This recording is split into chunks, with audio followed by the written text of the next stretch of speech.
So up next, we've got the Baltimore Ravens. Tom, feels very apt to me coming to you to talk about this. Obviously, Lamar Jackson started off with one of the most incredible 3-game stretches we have ever seen from anybody ever in fantasy. The season kind of, should we say, peaked there and was slightly downhill after that. What do you make of Lamar Jackson, his fantasy season this year? Yeah, and that is really going to be where a lot of the discourse comes this season. There'll be a lot of talk about, well, Lamar Jackson was only good for 3 games, then things completely tailed off. But if you remove the game where he got injured, he's actually still up there over 20 points per game. So even though it tailed off, Lamar's value is always going to be high because he is so good at rushing. This team, though, things just created as soon as Rashad Bateman was lost for the season. I mean, we saw it again. He had 34 points in the first 2 games. But then when he was out of the team, Lamar's fantasy production went from 26 points a game down to 17. Mark Andrews had his slump, which seemed to be connected to like both a knee and a shoulder injury.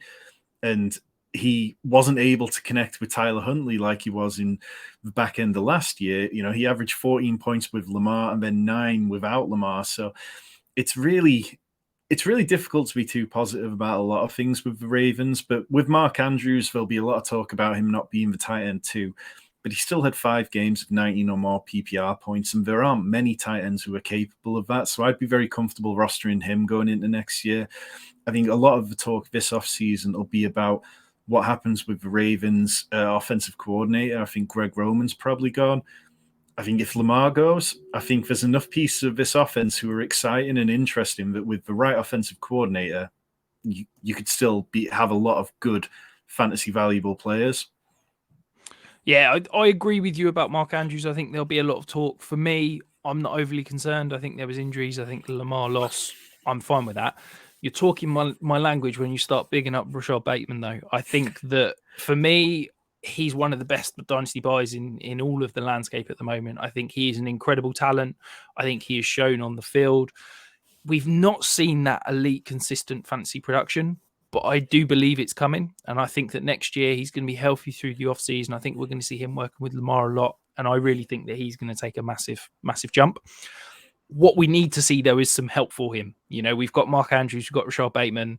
There needs to be some investment, whether it be, I know that it feels like I say this every year, the Ravens are spending a lot of draft capital on wide receivers, but they need a second option. They need, whether it's go out and find somebody somewhere, they need some help for Lamar Jackson that's not just Rashad Bateman and Mark Andrews.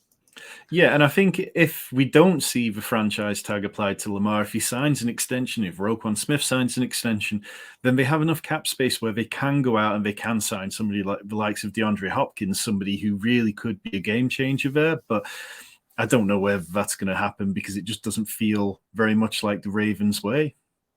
No, and they've got some maneuverability. You know, you can structure cap hits around things to give you maybe a 2-year window to go and bring in someone like a DeAndre Hopkins, but who knows?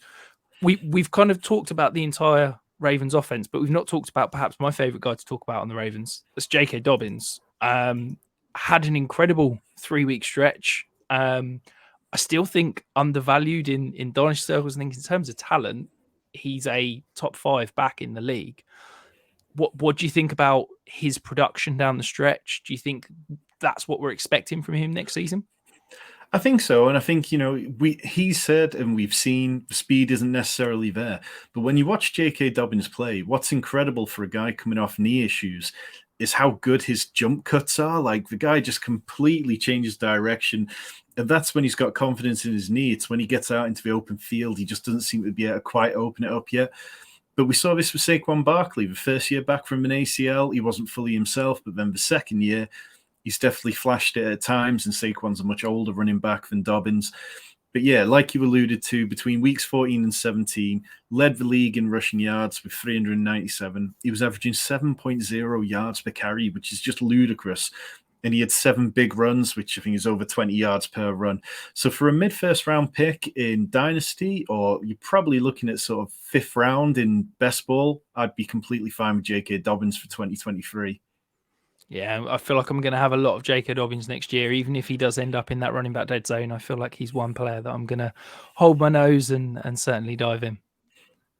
And just quickly to add, you know, this Ravens offense, we've never really seen the full potential of it, because in the last 2 years since Rashad Bateman was drafted, there's still never been a game where Lamar, Bateman, Gus Edwards, J.K. Dobbins, and Ronnie Stanley, their all-star left tackle, have all been healthy at the same time, which just seems ludicrous to say, but we just really haven't had a chance because of injuries, and hopefully we just get to a point where that does happen.